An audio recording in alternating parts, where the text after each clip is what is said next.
It was built by my father's maternal grandfather. He was an iron worker, and I guess this is what he did in his spare time. We got it about 25 years ago and have been hauling it around the United States since then. We just call it the monstrosity because it's so large and so heavy, it seems to fit. And his name was? William Himsel. We believe this is a scratch-built birdcage/aquarium. Scratch-built meaning one of one by a mechanical artist in the 19th century. And where was he an iron worker at? I think it was in New York. Well, that answers one of the questions that we didn't know, which was, is it European or is it American?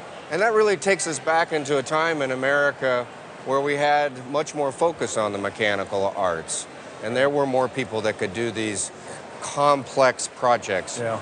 It begins with this clock tower, descends down to these balconies with the railing, with the initials of your great-grandfather. Right. It's flanked on each side by a bird cage, and these are really quite unique too in the sense that you can see how you feed the birds through here.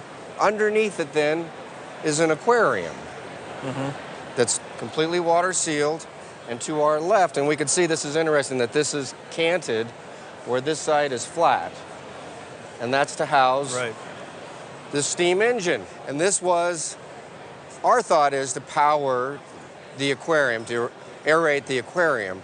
But I'm thinking it had more function than that. Yes, quite a bit more. The piece of furniture beneath it's actually a dry sink that this sits in. And underneath is a whole bunch of machinery that runs the pump for the aquarium and the motor for the elevator. Correct, and let's take our viewers back behind and they can see this elevator. You've got the staircase modeled after a commercial building that you'd see in America at the end of the 19th century. The shaft is there, the car is there.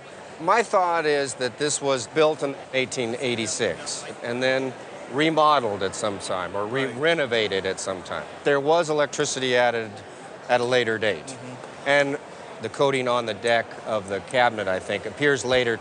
You did bring us a very visual image that helps us out quite a bit. It shows us exactly what it would have looked like, at least in the mid-20th century.